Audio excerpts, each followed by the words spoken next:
Sa kasal, nagsilbi ako ng tsaa sa aking biyenan. Sinabog niya ang mainit na tsaa sa mukha ko sa harap ng mga bisita, tahimik akong lumayo. 15 minuto. Pagkatapos, nagkagulo ang pamilya ng asawa ko. Noong araw ng aming kasal, sa gitna ng maringal na reception hall ng isang 5-star hotel sa Bonifacio Global City, Taguig, ang aking biyenan ay ngumiti nang may paghamak at ibinagsak ang mainit na tsaa sa aking mukha sa harap ng halos 400 na panauhin. Habang ang aking asawang si Miguel ay malamig na sumigaw, "Lumuhod ka at humingi ng tawad sa nanay ko ngayon." Probinsyana. Nakatayo ako sa gitna ng magandang reception hall ng pinakamahusay na hotel sa BGC. Ang liwanag ng kristal na aranya sa kisame ay nagbibigay ng gintong ningning. Ngunit bakit ko nararamdaman ang lamig na tumatagos hanggang sa buto? Sa labas, ang init ng Metro Manila noon ay parang nagsusunog, ngunit dito sa loob, ang puso ng mga tao ay mas malamig pa sa taglamig. Ngayon ang araw ng aming kasal ni Miguel. Tumingin ako sa aking wedding dress. Ito ang damit na personal ko pinili mula sa isang simpleng tindahan ng damit pangkasal. Ang upa ay 2,000 piso lamang. Simple ito, walang mamahaling bato, walang mahabang buntot, naliligaw sa maringal na espasyong ito. Sa paligid ko, ang tunog ng pagtatamaan ng mga baso, ang ingay ng mahigit 400 na panauhin, ang mga taong kabilang sa upper class, mga kasosyo sa negosyo na pinagpuyatan ng pamilya ni Miguel na iimbitahan upang ipagmalaki ang kanilang katayuan. Sa loob ng 3 taon, namuhay ako sa ilalim ng pagkukunwaring batang ulila at mahirap, nagtatrabaho bilang isang simpleng accountant upang mahanap ang tunay na pagmamahal. Naniniwala akong siya ang tamang lalaki para sa akin. Gamit ang aking sariling pera, tahimik akong lumikha ng mga pagkakataon at mabubuting kontrata para sa konstruksyon na kumpanya ni Miguel, mula sa isang maliit na opisina hanggang sa isang kilalang negosyo. Akala ko ang araw na ito ay magiging araw ng ani ng bunga, ang araw na maipagmamalaki ko sa kanya ang tunay kong pagkakakilanlan na ako si Maria Santos, ang nag-iisang anak ng tagapangulo ng Santos Group of Companies. Ngunit hindi ang buhay ay katulad ng panaginip. Dumating ang oras ng seremonya ng paghahatid ng tsaa sa mga magulang. Si Doña Carmen, ang aking biyenan, ay nakaupong marangya sa isang pulang upuang may velvet sa entablado. Nakasuot siya ng itim na terno na may palamuting ginto, puno ng ginto at alahas sa leeg at kamay. Ang kanyang mukha ay mabigat ang makeup, ngunit hindi nito natakpan ang kanyang aroganteng anyo. Habang hinahatid ko ang tray ng tsaa patungo sa kanya, lumuhod ako at 2 kamay ang itinaas ang tasa ng mainit na tsaa. Marespetong sinabi ko, "Nanay, inaalok ko kayo ng tsaa." Hindi agad tinanggap ni Doña Carmen ang tasa. Napatingin siya sa aking lumang sapatos, at pagkatapos ay naglipas ang tingin sa aking simpleng wedding dress. Ang kanyang paningin ay matalis tulad ng kutsilyo, tinimok ang aking puso ng lantarang paghamak. Ngumiti siya nang may pag-aalipusta at nagsabi, "Tingnan mo ang iyong sarili, mas mukhang katulong ka kaysa nobya. Napakamasampalaming nagtaas ng probinsya ng tulad mo sa aming pamilya." Pagkatapos ay iniunat niya ang kanyang kamay na parang kukuha ng tasa, ngunit sa sandaling halos marating ng kanyang mga daliri ang tasa, biglang pinalo niya ito. Kabog! Ang tunog ng basag na porselana sa entablado ay mariing narinig. Sabay nito, ang mainit na tsaa ay bumagsak sa aking mukha at leeg. Ang hapdi ay agad na dumating na nagpapahilo sa akin. Ang mga luha ay nagsimulang lumabas, ngunit kinagat ko ang aking labi upang hindi mapalabas ang sigaw. Ang manipis na balat ng aking leeg ay napula agad. Ang buong bulwagan ay tumahimik. 400 pares ng mata ay nakatuon sa entablado. Nakatayo akong tulala. Ang tsaa ay tumutulo mula sa aking buhok patungo sa pisngi. Hindi ako makapaniwala sa nangyari. Ang aking biyenan, sa pinakamahalagang araw ng buhay ng kanyang anak, ay kumilos ng ganoon kababang uri sa harap ng napakaraming panauhin. Tumayo si Doña Carmen at itinuro ang kanyang daliri sa aking mukha, malakas na nagsalita, "Tingnan ninyo lahat, ganyan siya, kababawan." Hindi man makayanan ang simpleng paghahatid ng tsaa, paano pa kaya niya mapamamahalaan ang pamilyang ito? Probinsya ng walang modo, sinisira mo ba ako? Tumingin ako kay Miguel, umaasa na mahanap ang proteksyon mula sa asawang buong puso kong minahal. Nakatayo si Miguel sa tabi, ang kanyang itim na designer suit ay nagpapatingkad ng kanyang magandang hitsura, ngunit ang kanyang mga mata, habang tinitingnan ako ngayon, ay malamig at tila estranyo. Hindi siya lumapit upang tingnan ang paso sa aking leeg, ni hindi man niya ako tinulungan kahit kaunti. Kumubot ang kilay ni Miguel, ang kanyang boses ay mababa ngunit puno ng utos habang nagsasalita sa mikropono. Maria, ano ba ginagawa mo? Alam mo ba kung anong araw ngayon? Lumuhod ka at humingi ng tawad kay nanay. Huwag mong palain ang dangal ng pamilya ko. Parang may kumukurot sa aking puso. Lumuhod, pinipilit niya akong lumuhod sa harap ng napakaraming tao, samantalang ako ang binuhusan ng mainit na tubig. Sa oras na iyon, si Lovely, ang personal na sekretarya ni Miguel at ang taong pinili ni Doña Carmen bilang bridesmaid na nakatayo sa likod ko, ay nagmadaling lumapit. Inalis niya ang kanyang panyo at nagkunwaring maingat na pinunas ang mga mantsa sa aking damit, ngunit ang kanyang kamay ay lihim na kumurot sa aking braso ng masakit. Sabi niya nang sapat na marinig kami ng tatlo, ang tinig ay puno ng panunuya. Mare Maria, magpakabait ka naman. Malaking executive na si Miguel ngayon, ganyan ang gagawin mo, sino pa ang makikipagtulungan sa kanya? Lumuhod ka na at humingi ng tawad kay tita kung hindi ka pa ibabalik sa probinsya mo para mag-alaga ng manok. Tumingin ako kay Lovely, pagkatapos kay Miguel, at sa wakas ay natigil sa mapagtagumpay na mukha ni Doña Carmen. Sa loob ng 3 taon, nagtiis akong maghugas ng pinggan at maglinis ng bahay, nagtiis sa mga pangungutya ni Doña Carmen, nagtiis sa kalandian ni Lovely.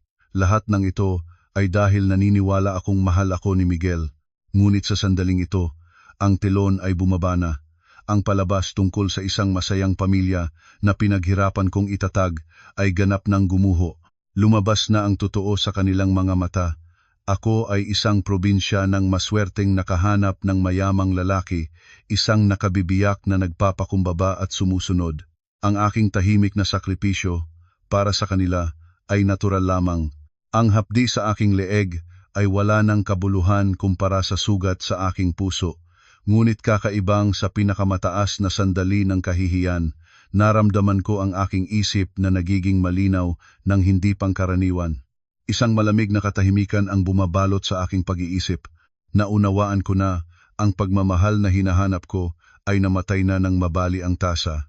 Ang dati kong sarili ang maalwan at mapagtiis na accountant ay patay na. Ang nakatayo sa harap nila ngayon ay si Maria Santos, tagapagmana ng Santos Group of Companies. Huminga ako ng malalim, dahan-dahang inibaba ko ang aking mga kamay at tumayo ng tuwid. Ang espasyo sa reception hall ay tahimik pa rin, maririnig lamang ang haming ng aircon at ang bulong ng mga panauhin sa mga unang mesa. Hindi ako iiyak. Absolutong hindi dapat umiyak.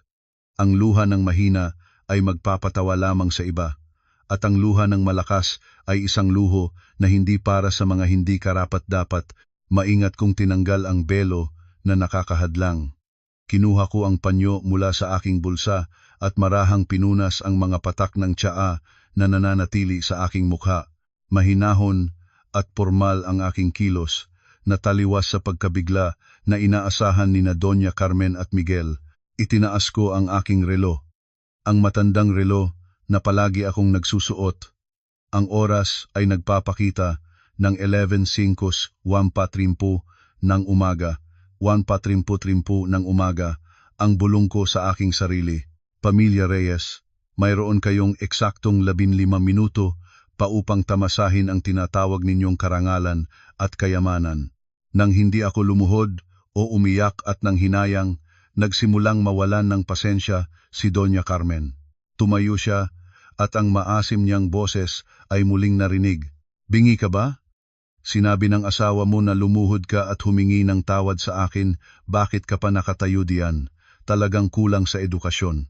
Si Miguel ay lumabas din at hinawakan ang aking pulso, nang mahigpit nararamdaman ko ang kanyang mga kuko sa aking balat. Maria, huwag pilitin ng asawa mo na gumamit ng ibang paraan. Maraming mahahalagang kasosyo ngayon. Gusto mo bang sirain ang aking karera? Lumuhod ka na. Itinuon ko ang aking mga mata sa kanya, direktang tumingin sa mga mata ni Miguel. Ang aking mga itim na mata ngayon ay walang dati nitong pagiging mapagpakumbaba. Sa halip, ang aking tingin ay matalis, malamig, at marangal na nagpigil kay Miguel at bahagyang lumuwag ang kanyang hawak. Nagsalita ako ng malinaw at matatag, narinig sa buong bulwagan ng hindi kailangan ng mikropono. Ang tsaa na ito ay tsaa sa bulkang bundok, ang presyo sa merkado ay 2,000 piso bawat kilo. Ang inyong pagkatao, kasamahin ang lahat, ay hindi karapat-dapat sa halaga ng tsaang aking inaalok lalo pa na pilitin akong lumuhod. Ang aking salita ay parang malamig na tubig na ibinuhos sa mukha ng buong pamilya. Si Doña Carmen ay nagawang bukas ang bibig, ang mga mata ay napalaki. Si Lovely na nakatayo sa tabi ay namangharin at hindi makapaniwala sa kanyang mga tainga. Si Miguel naman, ang mukha ay pumula dahil sa galit at hiya. Ano? Nangahas ka bang magsalita sa nanay ko ng ganyan? Baliw ka na ba? Sumigaw si Miguel. Ngumiti ako nang may paghamak isang ngiti na inilaan ko para sa aking sariling pagkabulag sa loob ng 3 taon. Dahan-dahan kong tinanggal ang singsing sa aking pangpatawid na daliri ang simpleng gintong singsing na may maliit na bato na binigay sa akin ni Miguel. Sinabi na pansamantala muna ito, palalakin ko pa. Hawak ko ito, itinataas upang makita ng lahat, pagkatapos ay binuksan ang aking kamay. Kaling. Ang singsing ay nahulog, tumama sa basag na tasa sa sahig at gumawa ng malamig, matibay na tunog. Ito ay nakahiga sa gitna ng nagkalat na tsaa walang halaga at walang dignidad tulad ng kasal na ito. Ibinabalik ko ito sa iyo, sabi ko. Ang boses ay kalmado hanggang sa kakaiba. Tapos na ang palabas na ito dito. Ako si Maria Santos ay opisyal na nagdedeklara ng pagkakansela ng kasalang ito. Mula ngayon, wala na akong anumang kaugnayan sa pamilya Reyes. Sa ibaba ng entablado, nagsimulang lumakas ang mga bulungan. Ano nangyari sa nobya? Nangahas siyang kanselahin ang kasal sa entablado. Masyadong pinagmamalupitan ng pamilyang ito. Ako man ay aalis. Pero anong karapatan mayroon siya? Mukhang walang pera. Nakita ni Lovely na ang sitwasyon ay nagsisimulang mawala sa kontrol, mabilis na kumuha ng mikropono. Mga kababayan, si Maria ngayon ay medyo hindi stable ang isip. Marahil dahil sa presyo ng pagiging manugang sa isang prominenteng pamilya, kaya nangunguna na siya. Patawarin po ninyo siya. Ang selebrasyon ay magpapatuloy. Sinagot ko ang salita ni Lovely. Lumingon ako kay Lovely. Ang aking tingin ay parang tumatalo sa kanyang kaluluwa. Sa tingin mo ba ay hindi ko alam ang palihim mong relasyon kay Miguel sa loob ng 6 na buwan? Ang suot mong damit ay binili gamit ang pera ng kumpanya ni Miguel. Pero saan nanggaling ang pera ay alam ng inyong dalawa. Namutla si Miguel, nagsimulang magpawis sa noo. Hindi niya maiintindihan kung paano ang kanyang dating simpleng asawa ngayon ay naging ganap na ibang tao matalino at kakatakot. Sinubukan niyang lumapit at isarhan ang aking bibig. Ngunit sa tamang oras na iyon, ang malakas na tunog ng kampana ng Misa de Gallo sa malapit na simbahan ay tumunog. Bong! Bong tanghali na, ang takdang sandali ay dumating na, ang kanilang 15 minuto ay tapos na. Umatras ako ng isang hakbang, tiniklop ang mga braso, at tumingin kina Miguel at Doña Carmen ng may pagmamahal na habag. Maghanda kayo, tapos na ang inyong swerte. Pagkatapos ng aking salita, ang telepono ni Miguel ay nagsimulang tumunog ng malakas sa kanyang bulsa. Sabay nito, ang telepono ni Doña Carmen sa kanyang bag na hawak ni Lovely at ang telepono ni Lovely ay sabay-sabay na nagring. Ang magkahalong tunog ay pumutol sa matagal na tensyon, nagbababala ng isang napakatinding bagyo na paparating sa pamilya Reyes sa gitna ng maringal na kasal na ito. Kumubot ang kilay ni Miguel at inis na inilabas ang kanyang telepono. Gusto niyang patayin ito upang tugunan muna ako. Ngunit nang makita niya ang pangalan sa screen, agad nagbago ang kulay ng kanyang mukha. Ito ay ang numero ng CFO ng Santos Group of Companies, ang pinakamalaking kasosyo, ang taong may hawak ng pondo para sa pinakamahalagang proyekto ng kumpanya ni Miguel. Alo, Tito Henry. Nagbago ang tono ni Miguel ng 180 degrees. Oo, nasa kasal ako ngayon. May iutos po ba kayo? Nakatayo akong nakatiklop ang mga braso, pinamasdan siya. Ang sulok ng aking labi ay bahagyang umaangat. Hindi ko naririnig kung ano ang sinasabi sa kabilang dulo, ngunit ang mukha ni Miguel ay mula sa mapulang galit ay naging maputing papel. Ang kanyang mga labi ay nanginginig. Bakit ganoon? Inuuwi ang puhunan. Tito, manahimik kayo. May kontrata na tayo. Anong kondisyon ang nilabag? Tito Henry. Ibinaba ni Miguel ang kanyang kamay, halos nahulog ang telepono. Nagulumihanan siyang tumingin sa akin, pagkatapos kay Doña Carmen, ang kanyang mga mata ay puno ng pagkalito. Santos Group. Inanunsyo nila ang pagkansela ng kontrata at agad na pag-aalis ng lahat ng puhunan na bilyon-bilyon. Bago pa makabawi si Miguel, ang telepono ni Doña Carmen na hawak ni Lovely ay malakas na nagring. Kinuha ito ni Doña Carmen at sumigaw, "Sino to?" Nakaka-stress. Ngunit pagkatapos marinig ang ilang salita, ang kanyang mga paa ay natitisod, kailangang humawak sa armrest ng upuan para hindi mahulog. Ano? Ang bangko ay nagpalala ng utang. Bakit? Ang aming negosyo ay lehitimo. Ang mga dokumento ng pautang niloloko ninyo kami, maghahabla ako. Sumigaw si Doña Carmen sa telepono ngunit ang narinig niya ay walang boses na tunog. Lumingon siya sa kanyang anak. Ang mukha ay walang dugo. Miguel, tinawagan ng bangko na sinabihang na freeze ang lahat ng account. Sinabi nila na ang kumpanya mo ay pinaghihinalaang nanloko sa pananalapi, gumamit ng peking mga dokumento para manghiram. Gusto nilang isil pati ang bahay sa Ayala Alabang. Ano to? Nagsimulang magkagulo ang bulwagan. Ang mga panauhin sa ibaba ay hindi mga hangal, sila ay matatalinong negosyante. Narinig nilang parang ang pag-aalis ng puhunan, pag-freeze ng assets, panlilin lang agad nilang naunawaan na ang barko ng kumpanya ni Miguel ay lulubog. Ang telepono ni Lovely ay tumunog din. Pagkatapos marinig, namutla ang kanyang mukha at lumingon kay Miguel. Miguel, tumatawag ang mga subcontractor. Sinabi nilang narinig nila na malapit nang malugi ang kumpanya, kaya nagtitipon na sila sa tanggapan para mangolekta ng utang. Sinabi nila kung hindi mabayaran ang mga materyales ngayong hapon, sisirain nila ang tanggapan. Ang mga balita ay nagdatingan tulad ng mga tsunami na sunod-sunod na lumubog sa kayabangan ng pamilya Reyes. Nakatayo si Miguel sa gitna ng entablado, nagsisimulang magpawis ng marami, nabasa ang loob ng damit sa ilalim ng mahal na suit. Lumingon siya sa paligid na humihingi ng tulong, ngunit natanggap lamang niya ang mga tingin na may habag at pagtakas. Isang direktor ng bangko na nakaupo sa VIP table ay tumayo, inayos ang kanyang kurbata at malamig na nagsalita sa katabing tao. Umalis na tayo. Ganito na ito, chain bankruptcy. Ang manatili dito ay madadampi ng kasawian, mapapahiya ka sa pagkakaugnay sa isang kriminal sa ekonomiya. Umalis siya unang-una, na humihila ng isang serye ng mga panauhin na nagsisilabasan. Ang mga taong ngayon lamang ay nakikipagkamay at nagpupuri kay Miguel bilang isang batang matagumpay na negosyante ay lumabas ng walang salita ng paalam. Ang tunog ng mga upuang iginagalaw sa sahig at mga mabibilis na hakbang ay lumikha ng isang magulo at nakakahiyang tanawin. Nang makitang nagsisilabasan ng mga panauhin, nagulumihanan si Doña Carmen at tumakbo pababa, hinawakan ang kamay ng isang matandang kaibigan. Inday, manatili ka muna at kumain, handa na ang pagkain, hindi ito ano-ano.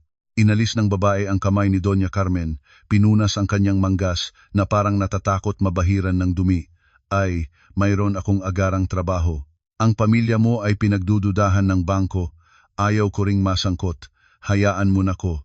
Sa loob lamang ng 10 minuto, ang malaki at maringal na reception hall ay biglang naging malungkot at walang buhay. Ang mga mesa ay puno ng pagkain na walang nakatintas, naiwan ang pamilya ni Miguel, si Lovely, ang mga nagulantang na staff, at ako. Lumingon si Miguel sa akin, ang kanyang mga mata ay pula at puno ng galit at takot. Si Miguel ay lumapit at hinapit ang aking kwelyo ng damit. Sumigaw, ikaw ang nagdala ng masamang kapalaran sa amin. Mula nang pakasalan ka, pakiramdam ko ay may mali na. Bakit ngayon na araw na ito nagaganap ang lahat ng ito? Ikaw ang sumpa. Inalis ko ang kamay ni Miguel, inayos ang aking kwelyo, tumingin sa kanya nang may ganap na paghamak. Hindi mo pa ba naiintindihan ang problema?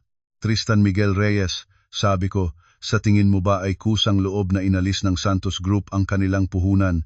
Kusang loob ba na nag-freeze ang bangko? Kusang loob na nalaman ng mga subcontractor ang balita at nagsimulang mangolekta ng utang? Lumapit ako ng isang hakbang at malapit na nakatindig sa harap ni Miguel. Ang aking boses ay malamig tulad ng yelo. Lahat ng ito ay utos ko. Natulala si Miguel, umatras at napautal. Ikaw, ano ang sinabi mo? Sino ka para mag-utos sa Santos Group? Ngumiti ako isang ngiti na puno ng misteryo at kapangyarihan. Gusto mong malaman kung sino ako? Ipakikita ko sa iyo. Tumingin sa akin si Miguel nang may suspetsa at takot. Sa kanyang isip, ako ay palaging simpleng accountant na kumikita ng kaunti, nabubuhay sa kanyang sweldo. Paano ako makakakonekta sa mga napakalaking kapangyarihang iyon? Inilagay ko ang aking kamay sa lihim na bulsa sa loob ng aking wedding dress at inilabas ang maliit na bagay na maliwanag sa ilalim ng ilaw ng entablado, isang USB drive. Itinuon ko ito sa harap ni Miguel. Ang aking boses ay kalmado, ngunit ang bawat salita ay mabigat. Matandaan mo ba, 3 taon na ang nakalipas nang ang iyong kumpanya ay nasa dulo na ng pagkabangkarote dahil sa utang sa buwis at masamang pamamahala? Sino ang gumugol ng 2 buwan na walang tulog upang muling gawin ang buong sistema ng bookkeeping para sa iyo? Sino ang nagturo sa iyo kung paano mag-restructure ng utang upang makakuha ka ng pautang sa bangko? Nilunok ni Miguel ang kanyang laway, nagbabalik ang alaala. Tama ako nga iyon. Ikaw, patuloy ako na matatag ang tinig. Sa USB na ito ay naglalaman ng lahat ng ebidensya ng iyong mga paglabag sa nakalipas na 3 taon mula sa pag-iwas sa buwis, paggamit ng mga pekeng kumpanya para sa money laundering, hanggang sa iyong pag-atras ng kalidad ng materyales sa Palacio Residences Project. Nang marinig ang Palacio Residences, ang mukha ni Miguel ay nawalan ng dugo. Iyon ang kanyang pinakamahalagang proyekto at doon siya nagnanakaw ng pinakamarami. Kung malalantad ito, hindi lamang siya magiging bangkarote, kundi mapupunta rin siya sa bilangguan. Ikaw, nagbabanta ka sa akin. Nagsikap si Miguel na magmukhang matapang ngunit ang kanyang boses ay nanginginig na. Asawa mo ako. Kung mapupunta ako sa bilangguan, mawawala rin ang lahat sa iyo, hindi mo ito gagawin. Nagtatawa ako ng malakas. Ang tunog ay umaalingaw-ngaw sa walang lamang bulwagan. Asawa mo. Kausap mo ang taong pinilit mong lumuhod at pinayagan ng nanay mo na buhusan ng kumukulong tubig. Ang pagmamahal ng mag-asawa ay natapos sa sandaling iyon. Lumapit ako sa display table na may alak, kinuha ang mikropono at malinaw na sinabi, hindi lamang ako ang nagpapagawa ng accounting para sa iyo, ako ang taong tahimik na nagpapahintulot ng lahat ng iyong mga pautang sa katambal na mga bangko. Ako ang tahimik na nagpapakilala sa iyo sa mga malalaking kontraktor. Kung wala ako, sa tingin mo ba na isang taong walang kakayahan tulad mo na nagmamayabang lamang ay makakaupo sa posisyon ng direktor? Sa oras na iyon ay saka lamang nagbalik ang malay ni Doña Carmen. Nagmadali siyang lumapit at sinubukang agawin ang USB mula sa aking kamay. Ibigay mo na iyan sa akin. Plano mo bang puksain ang iyong asawa, puksain ang buong pamilya namin? Ibigay mo na. Mabilis akong lumayo upang maiwasan siya at napatumba si Doña Carmen sa entablado. Ang kanyang eleganteng kasuotan ay nabastusan sa alikabok, mukhang kawawa. Ang ina ni Miguel at ang kapatid ni Miguel na si Hana ay sumigaw at tumakbo upang tulungan siyang tumayo. Lumingon si Miguel sa akin. Ang kanyang mga mata ay puno ng galit. Sa dulo ng landas, naging hayop siya, naging lantad na ang kanyang tunay na likas na ugali. Kung hindi mo ibibigay, huwag mong sisihin ang aking gagawing kasamaan. Ngayon ay babugbugin kita para mailabas mo ang USB na iyon. Lumaban si Miguel at lumapit sa akin. Sumama rin sina Lovely at Hana, nilulibutan ako upang hawakan ang aking mga kamay at paa. Akala nila ako pa rin ang mahina at nag-iisang babae tulad ng dati. Nakatayo akong walang takot, mahigpit na hawak ang USB. Nagbilang ako sa aking isip, 3, 2, 1, kabang. Ang malaking pintuan ng reception hall ay bumukas ng parang pinukpok. Isang lakas na puwersa ang nagpapalayo sa pintuan. Sumalbog ito sa dingding at gumawa ng nakakatakot na tunog. Pumasok si Mang Benny, isang matandang lalaki na may uban ngunit matuwid ang katawan, nakasuot ng maayos na barong Tagalog. Kasunod niya ay 2 bodyguard na nakasuot ng itim na salamin, matangkad at matipuno tulad ng mga gumagalaw na pader. Mabilis silang kumalat, bumuo ng 2 hanay ng bantay, nag-iwan ng pangunahing landas sa gitna. Ang tagapamuno ng sambahayan ay lumapit ng may matatag na hakbang. Ang tunog ng kanyang sapatos sa marmol na sahig ay mariing narinig na puno ng kapangyarihan.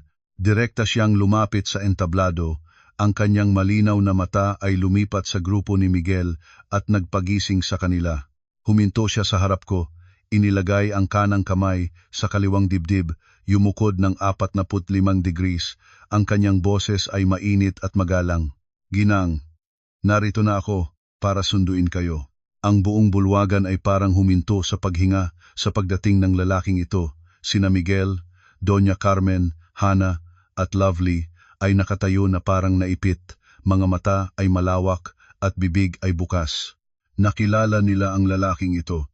Ito si Mang Benny, ang alamat na tagapamuno ng sambahayan ng Santos family na madalas lumabas sa mga magazine ng negosyo kasama ang tagapangulo, kilala bilang pinakatapat at mahalagang katulong. Bakit narito si Mang Benny? At bakit yumuyukod siya sa akin sa maruming manugang na kanilang kainilalang kalaunan? Napasakit si Miguel, ang tinig ay halos marinig sa lalamunan. Mang Benny, bakit tinatawag niyo siya ng ginang? Dahan-dahang itinaas ni Mang Benny ang kanyang ulo. Ang kanyang seryoso at malamig na mukha ay lumingon kay Miguel. Ang isang tingin lamang nito ay sapat para matakot si Miguel. Wala kang karapatang magtanong, sabi ni Mang Benny.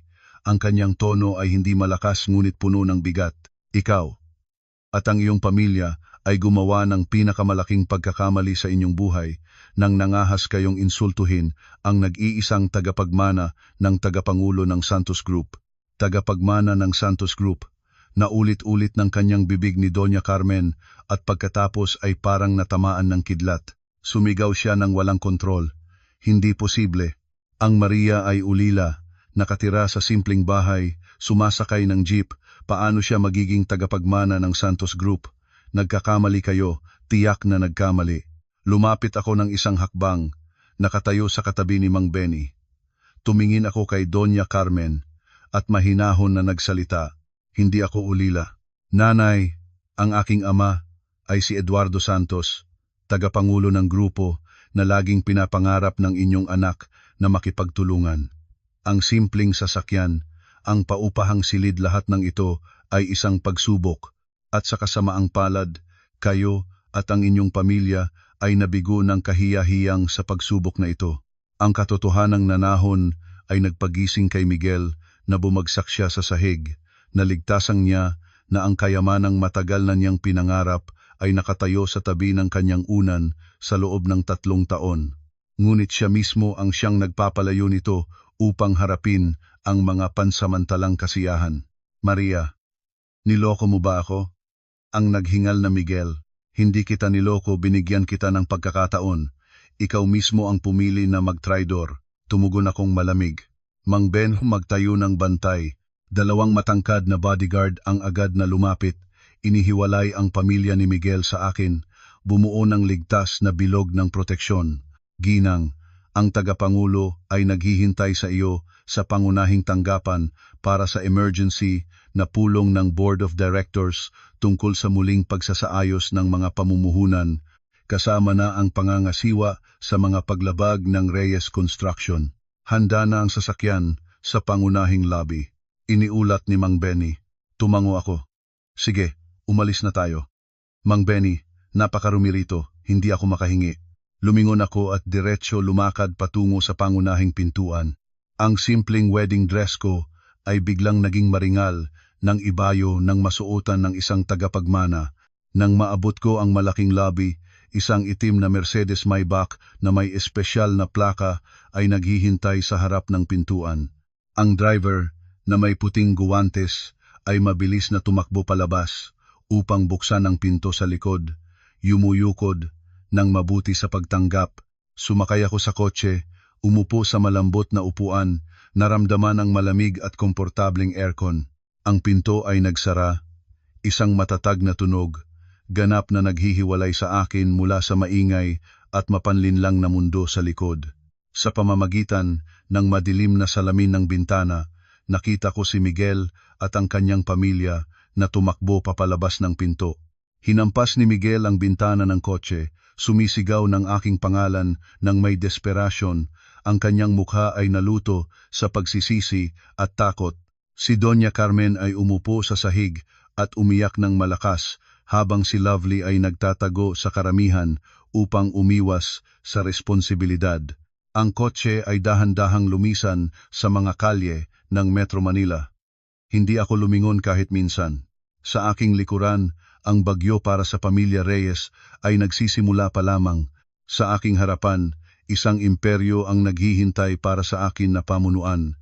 Ang kotse ay tahimik na tumatakbo sa EDSA, papunta sa Ayala Avenue sa Makati.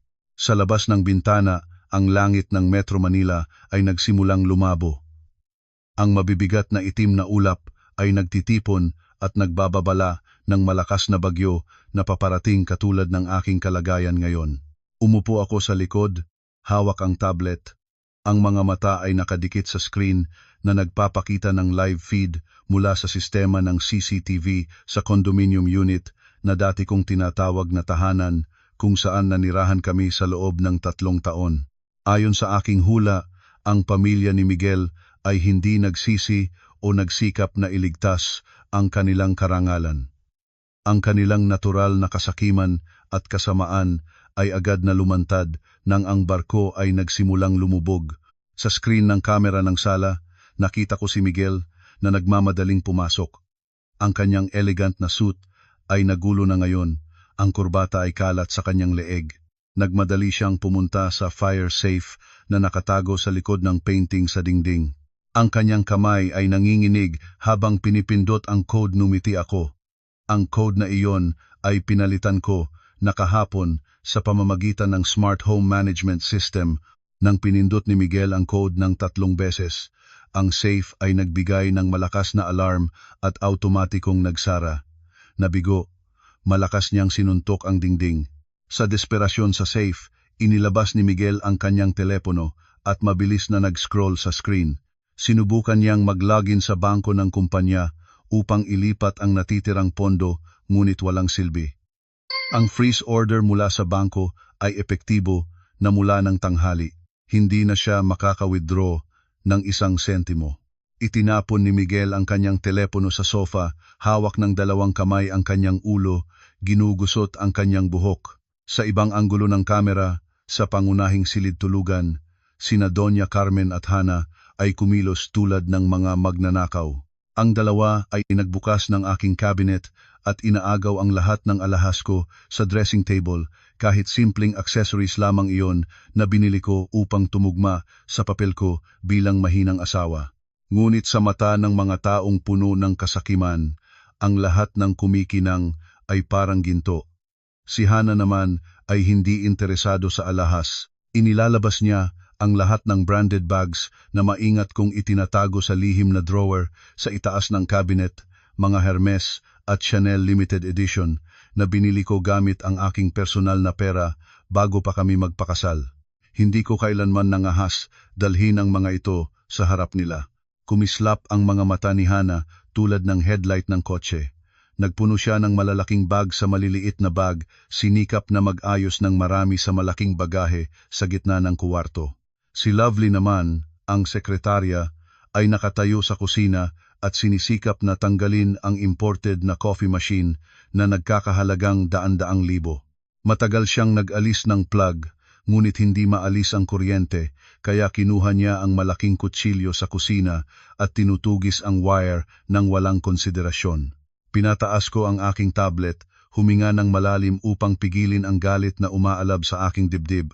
Sa loob ng 3 taon, pinalaki ko ang mga taong magtatraidor sa akin. Umasa akong gamitin ang aking katapatan upang baguhin sila, ngunit ang natanggap ko ay lantarang pagsasamantala at walang hanggang kasakiman. Huminto ang kotse sa harapan ng condominium. Lumingon si Mang Benny sa passenger seat. Ang kanyang boses ay mainit, ngunit puno ng autoridad. Ginang, nakarating na tayo. Ang koponan ng mga abogado at court officers ay nakarating na rin. Tumango ako, inayos ang aking damit, ang aking mga mata ay naging maputla. Buksan ang gate, Mang Benny. Panahon na para maglinis. Ang mabibigat na iron gate ay dahan-dahang bumukas. Ang eleganteng kotse ay pumasok sa courtyard, kasunod ang 2 van na puno ng bodyguard at legal staff. Bumaba ako sa kotse, ang hangin mula sa Maynila ay humihip ng malakas at nagpapalipad ng aking mahabang buhok. Malusog akong lumakad patungo sa sala kung saan nakatayo si Miguel na parang nawawala ang kaluluwa. Ang tunog ng aking high heels ay mariing umalingaw-ngaw sa buong condominium. Itinaas ni Miguel ang kanyang ulo at nang makita niya ako, isang maliit na pag-asa ang kumislap sa kanyang mga mata at agad na nagbago sa galit. Tumalon siya at lumakad patungo sa akin. Bumalik ka pa rito? Ibuka mo ang safe. Nasaan ang aking pera? Bakit na-freeze ang account? Ang aking bodyguard ay mabilis na lumapit at itinulak si Miguel pabalik, natumba ito sa sofa. Nakatayo akong nakatiklop ang mga braso at tumingin sa kanya nang may paghanga. Iyong pera? Mayroon ka bang kahit isang sentimong masasabi mong sarili mo? Sa oras na yon, narinig ni Doña Carmen ang malakas na ingay mula sa itaas at tumakbo pababa, puno ng mabibigat na bag. Nang makita niya ako, sumigaw siya. Nandito ka na. Tawagan mo agad ang bangko para buksan ang account ng iyong asawa. Maging matalino at ibigay mo ang susi ng safe. Kukuha ako ng kaunti para sa aking kalusugan at palalayain kita. Tumingin ako sa kalat na gamit na kanilang kinolekta at ang aking puso ay napuno ng lubos na paghamak. Sa ganitong sitwasyon, naniniwala pa rin silang sila ang nasa itaas, naniniwala pa rin nila na ako ang mapagpakumbaba nilang manugang na kailangan ng kanilang utos. Sa tingin ninyo ba ay bumalik ako dito para makipag-usap? Ngumiti ako ng malamig.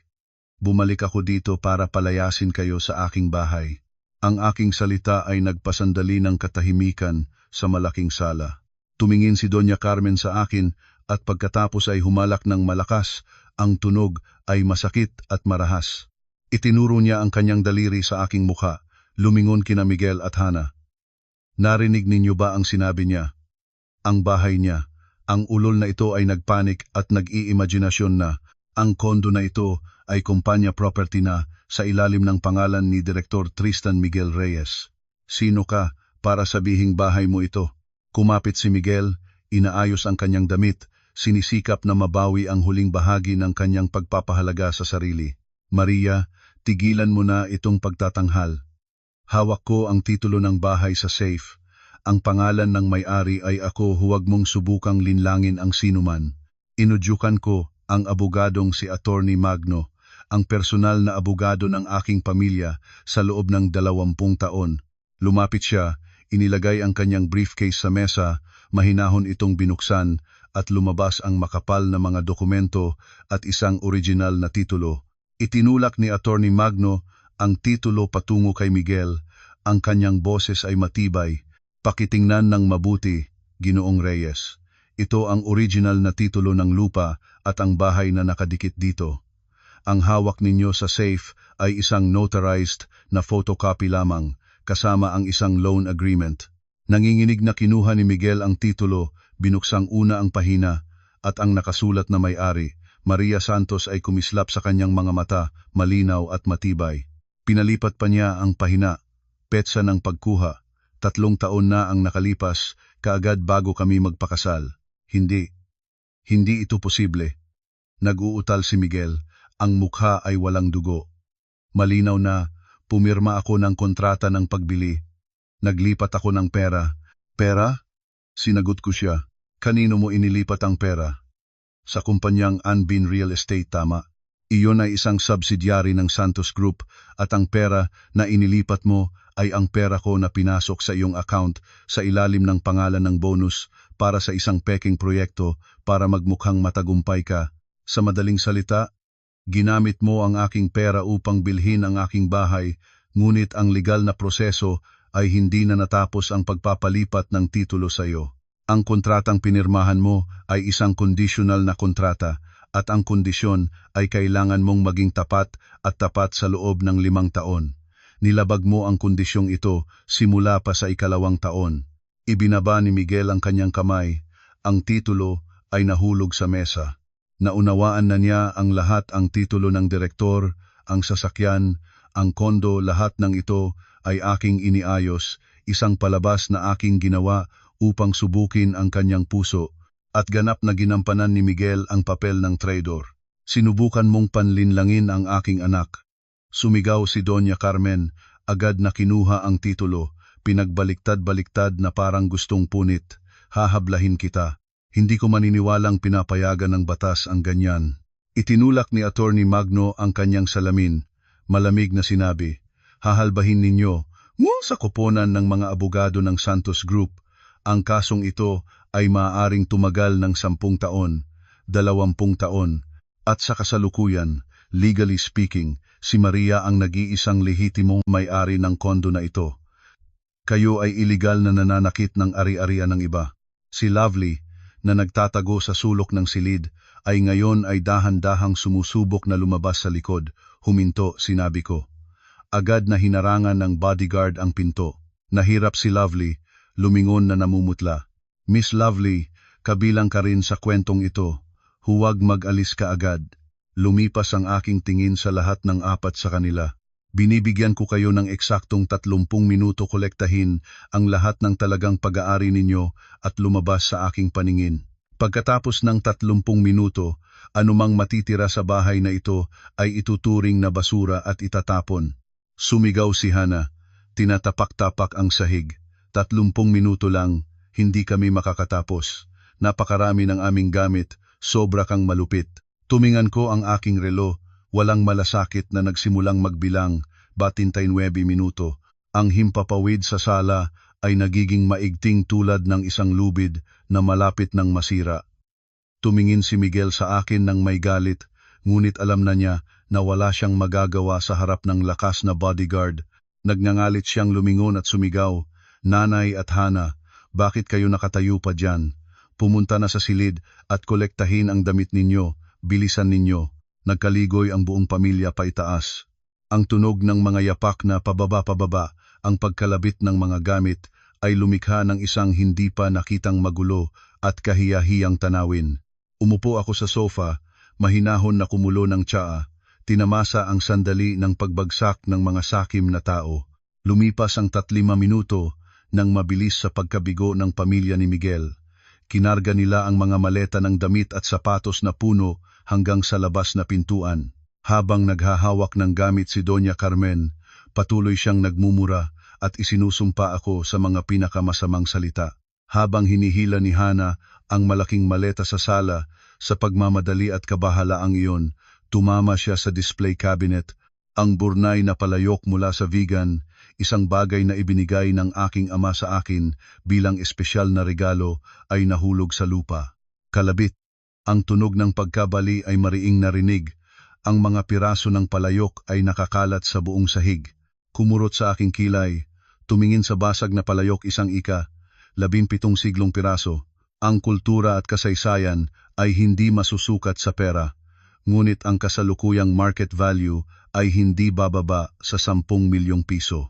Napaawang ang bibig ni Hana. Sorry, nadulas ang kamay ko, palayok lang naman iyon, bakit ganyan ang reaksyon mo? Sabay nito, ang Doña Carmen mula sa itaas ay bumababa na hawak ang matalas na gunting. Habang bumababa siya, pinuputol niya ang aking mga gown at pirasong damit na inilabas niya mula sa cabinet. Ang tela ay napapalaya at nahuhulog sa hagdan. Hindi ako makakakain ng iyon, gugupitin ko para hindi ka rin makasuot ng kalat na ito. Salbahe, tumayo ako at tumingin sa tanawin sa harap ko, umiling ng may pagkadismaya. Ang kamangmangan at galit ay nagpababa sa kanila ng mas malalim pa kaysa sa aking orihinal na plano. Attorney Magno, idokumento agad ang lahat sa lugar.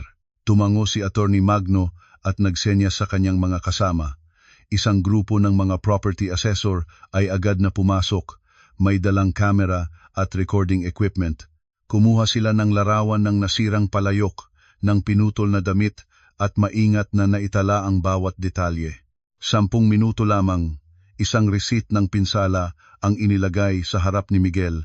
Ginoong Reyes, malinaw na sinabi ni Attorney Magno, ang kabuuang halaga ng pinsala na ginawa ng inyong pamilya sa loob ng 30 minuto kasama ang isang Bernay pottery mula sa ika-17 siglo na nagkakahalaga ng 10 milyong piso, 15 designer outfits na ganap na nasira na nagkakahalaga ng 5 milyong piso at ang gastos sa pag-aayos ng interior na pinsala kabuuan ay 10 milyong piso.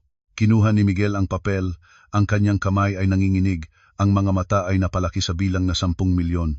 10 milyon? Ninakaw ba kayo? Iyon ay mga lumang bato, ganyan ang halaga nito? Lumapit ako, kinuha ang piraso ng pinutol na pinya cloth at mahinahon na nagsabi, hindi alam ng inyong nanay ang mga dekalidad na tela, hindi ko siya sisisihin. Ngunit ang kanyang kamangmangan ngayon ay napakamahal. Ito ay pinong pinya, ang bawat metro ay nagkakahalaga ng maraming libo, hindi pa kasama ang disenyo ng kilalang fashion designer. Ang 10 milyon ay ang pinababa ko na bilang na presyo na wala na akong cash para bayaran. Naguutal si Miguel, pawis ang bubuhos. Alam ko na wala, ngumiti akong malamig. Kaya naman isasagawa namin ang asset confiscation ngayon. Nagsenyas ako sa bodyguard. Agad nilang kinuha ang Rolex ng kamay ni Miguel, ang susi ng BMW niya na nakaparada sa labas, at pati na rin ang mga ginto at alahas na suot ni Doña Carmen. Ano ginagawa ninyo? Magnanakaw, magnanakaw. Sumisigaw si Doña Carmen na nagsisikap na hawakan ang kanyang gintong kuwintas. Ngunit ang lakas niya ay hindi makakaagaw sa mga profesional na bodyguard. Sa sandali lamang, ang lahat ng mahalagang bagay na suot nila ay naalis na. Ang BMW na nagkakahalaga ng higit 3 milyong piso kasama ang relo at alahas sapat upang mabayaran ang 10 milyong piso ng pinsala. Maligaya na kayo, inanunsyo ko. Itinatanggal ko kayo sa bahay. Ang mga bodyguard nang walang habag ay hinawakan ang mga braso ni na Miguel, Doña Carmen, Hana at Lovely at itinulak sila palabas ng pintuan ng kondo. Ang kanilang mga maleta ay inihagis rin sa likod, gumugulong sa basa-basang tilapak sa labas. Nagsimulang umulan. Ang malakas na ulan ng Metro Manila ay bumagsak ng tulad ng talon. Ang tubig ay bumabagsak tulad ng dala. Ang Iron Gate ay nagsarang mabilis sa harap ng kanilang ilong, hinaharangan ang mainit at marangal na mundo sa loob mula sa malamig at malupit na labas. Sa pamamagitan ng CCTV screen, nakita ko ang buong pamilya na 4 na nakatayo sa ulan. Si Doña Carmen ay umuupo sa basang lupa at umiyak ng malakas. Si Miguel ay nakatayo ng walang galaw, tinitingnan ang nakasarang gate, ang ulan at luha ay magkahalong dumadaloy sa kanyang nawawalang mukha. Si Hana at Lovely ay nanginginig at yakap ang mga basa-basang bag. Lumingon ako at pumasok sa loob. Ang puso ko ay walang simpatya.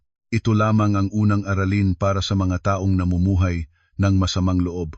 3 araw na ang lumipas, nagpadala ang pribadong investigador ng makapal na ulat na may kasamang mga larawang palihim-kuha ng kasalukuyang kalagayan ng pamilya ni Miguel. Nakaupo ako sa malamig na opisina sa pinakamataas na palapag ng Santos Tower, iniinom ang mainit na kape habang tinutunghayan ang bawat larawan. Matapos mapalayas mula sa Ayala Alabang Kondo at masamsaman ng lahat ng mahalaga nilang gamit, wala silang mapuntahan. Walang cash, nakatakdang card, lumayo ang mga kaibigan, umiwas ang mga katrabaho. Sa huli, ang magkasama nilang pamilya ay napilitang magrenta ng isang maruming kwarto na malalim sa isang makipot na alley sa Tondo. Ang larawan ng rental room ay nagpapakita ng isang serye ng bahay na dekahon. Ang mga dingding ay nag-i-scrap, berde sa amag, ang bubong na yero ay karton-karton. Ang daan patungo ay puno ng basura at itim na tubig ng alkantarya.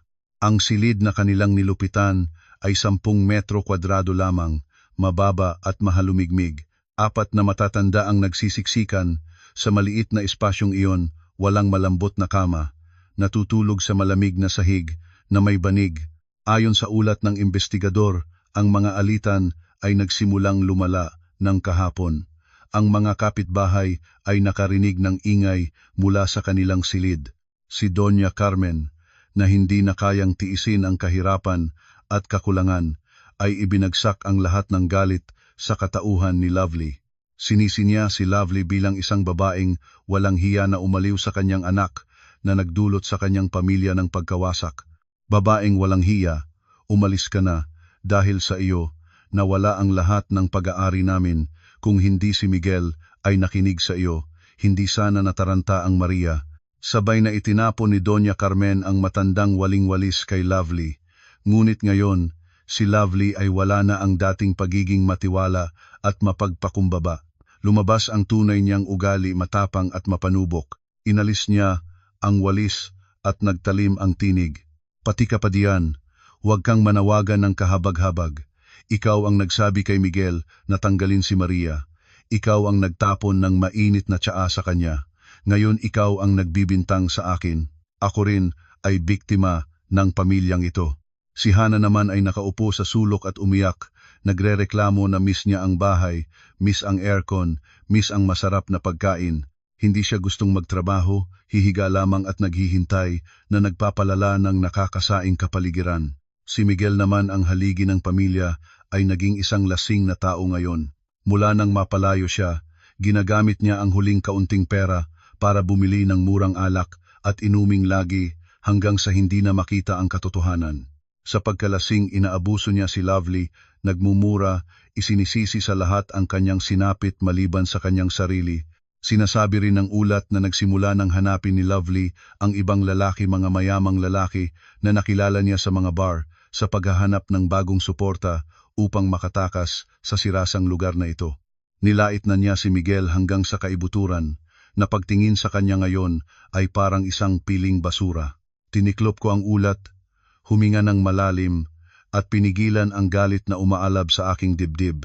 3 taon, pinalaki ko ang mga taong magtatraidor sa akin. Pag inaasahang magbago sila sa pamamagitan ng katapatan. Ngunit ang natanggap ko ay lantarang pagsasamantala at walang hanggang kasakiman. Naiintindihan ko ring si Miguel ay hindi tahimik na maghihintay ng kamatayan. Siya ay sakim at palalo. Kapag napigilan sa sulok, ang hayop sa kanya ay magiging pinakamatipuno, pinakamalupit.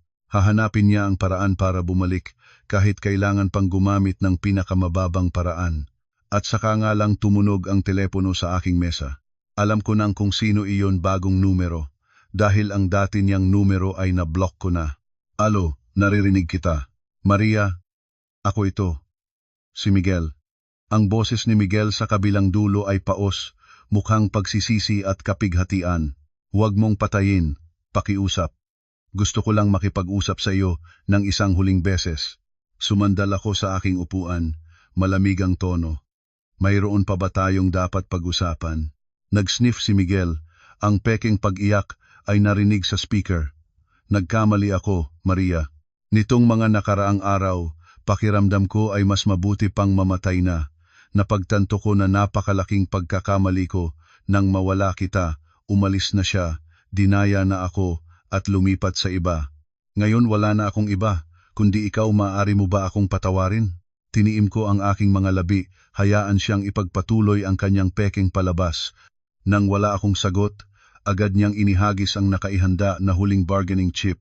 Maria, sa pagmamadali noong pag-aalis namin, nakuha ko ng hindi sinasadya ang isang bagay ng iyo, ang litratong panggunita ng iyong ina. Yung itim at puting larawan ng iyong ina, noong bata pa siya, na palagi mong inilalagay sa tabi ng iyong higaan. Alam ko kung gaano kahalaga sa iyo ang larawan na iyon. Gusto ko itong ibalik sa iyo. Huminto ang aking puso ng isang tibok. Ang litratong panggunita ng aking ina, ito ang nag-iisang alaala na naiwan sa akin tungkol sa aking inang pumanaw nang ipanganak pa lamang ako. Noong paalis, Nilukuban ko ang buong silid ngunit hindi ko ito makita. Kaya pala si Miguel ang nagtago nito upang gamitin bilang sanla. Nasaan mo ito? Pagit ang boses ko, pinigilan ang galit. Nandito ako sa Karaoke King sa Espana. Pumunta ka dito, kwarto 303. Gusto ko lang ihatid ito sa iyo at humingi ng tawad ng tama, pagkatapos ay maglalayo na ako ng walang hanggan. Alam kong ito ay isang bitag. Hindi kailanman nagsisi si Miguel at ang Karaoke King na iyon ay kilala bilang isang lugar ng masasama ang tahanan ng mga taong may koneksyon sa underworld. Doon niya ako tinatawag, tiyak na hindi para sa simpleng pag-uusap. Ngunit hindi ko mapabayaan ang litratong panggunita ng aking ina. At mas mahalaga, gusto kong makita kung ano ang planong gagawin niya. Sige, pupunta ako. Ngunit kung maglakas loob kang gumawa ng anuman, pagsisisihan mo ito. Binitin ko ang tawag, lumingon at pinindot ang intercom para sa opisina ni Mang Benny. Mang Benny, ihanda ang sasakyan at ang koponan ng bodyguard. Tinatawag ako ni Miguel sa Karaoke King sa Espana. May hawak siya na litratong panggunita ng aking ina. Naintindihan ko na, Ginang. Ipapaligid ko na ang lugar ngayon din. Huwag kayong mag-alala. Isang oras pagkatapos, naroon na ako sa Karaoke King. Ito ay isang matangkad na gusali na may maliwanag na harapan na puno ng sining. Ang malakas na musika ay lumalabas hanggang sa daan. Pumasok ako sa lobby, amoy sigarilyo at murang pabango ang bumugso sa aking ilong. Pumunta ako ng diretso sa kwarto 303. 2 katambal na bodyguard ang kasunod sa aking likod, habang ang pangunahing koponan ng seguridad ay tahimik na nasa lahat ng labasan. Itinulak ko ang pinto ng kwarto. Sa loob, makulimlim ang ilaw, ang malakas na musika ay naka-off na. Nakaupo si Miguel sa sofa, sa tabi niya ay isang bote ng alak na kalahati na ang nawala, ngunit hindi siya nag-iisa. Sa harap niya ay isang matandang lalaki na mataba, kalbo, may mahabang peklat na tumakbo sa kanyang mukha mula sa sentido hanggang baba, nakakatakot na hitsura. Iyon si Bong Peklat, isang kilalang loan shark at fixer sa lugar na iyon. Nang makita niya akong pumasok, kumikinang ang mga mata ni Bong. Dilaan niya ang kanyang labi at tumingin sa akin mula ulo hanggang paa tulad ng isang matandang lobo na nakakita ng masarap na inangkop. Hello, magandang babae, matagal na kitang pinagmamasdan, ngayon ay natutupad na ang aming pagkakataon. Tuwang-tuwa si Bong Peklat, ang boses ay mababa. Hindi ko siya binibigyan ng pansin. Diretso ang aking tingin kay Miguel. Nasaan ang litrato ng aking ina? Tumayo si Miguel. Ang kanyang mukha ay pula sa alak, ngunit ang kanyang mga mata ay nag-aalab ng katusuhan. Ngumiti siya at sinabing, "Huwag ka munang magmadali. Gusto kitang ipakilala sa bagong kaibigan, si Bong, isang kilalang bilyonaryo dito sa Maynila. Lubos siyang humahanga sa iyo. Gusto kang imbitahan ng isang inumin." Malamig akong sumagot.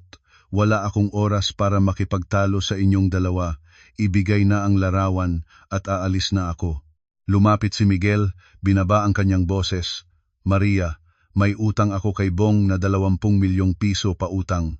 Sinabi ni Bong na kung papayag kang kasama siya ng isang gabi, mabubura ang utang. Tulungan mo na ako. Para ito sa ating 3 taon, bilang mag-asawa wala ka namang mawawala, mayaman ka naman." Ang mga salitang ito ay nagpatingkad ng aking katawan nang may pagkasuklam. Tinatangkilik niya ang kanyang dating asawa upang bayaran ang utang. Ang kabastusan ng taong ito ay lampas na sa anumang imahinasyon. Sa tingin mo ba na ako ay isang produkto na maaari mong ibenta? Tumayo si Bong Peklat, kinuha ang baso ng alak at lumapit sa akin. "Uy, huwag maging ganyan. Inumin mo lang ang inuming ito. At pagkatapos ay mag-usap tayo, magiging mabait ako." Iniabot niya ang baso sa harap ko. Amoy ko ang malakas na amoy ng pampahimbing na naghalo sa alak, isang sobrang halata na bitag. Tumingin ako sa baso, pagkatapos sa mapagtagumpay na mukha ni Miguel at sa pagkagutom ni Bong Peklat, isang lihim ng ngiti ang lumantad sa aking labi.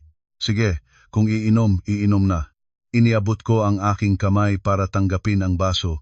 Ngunit sa halip na iangat ito sa aking bibig, biglang ibinuhos ko ang maapoy na likido sa mukha ni Bong Peklat. "Aray!" Sumigaw si Bong Peklat, Nang sakit nang pumasok ang alak sa kanyang mga mata, nagmadaling lumapit si Miguel, namumutla ang mukha.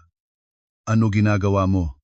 Baliw ka, binuhusan mo ng alak si Bong, hindi ako natinag. Sa sandaling ang braso ni Miguel ay ibinubuhat na, mas mabilis akong kumilos, ikot ng katawan, lakas sa palad ko, isang malakas na sampal sa kaliwang pisngi niya. Plug! Ang tunog ng sampal ay mariing narinig sa saradong kwarto. Nadiskonekta si Miguel, natumba sa sahig. Ang sampaling ito ay kinatawan ko ang kanyang nanay para turuan siya. Ang isang lalaking sapat na kabaang ibenta ang dating asawa para bayaran ang utang ay mas mababa pa sa hayop. Umangal si Miguel mula sa sahig, ang galit at alak ay nag-aalis ng kanyang pangangatwiran.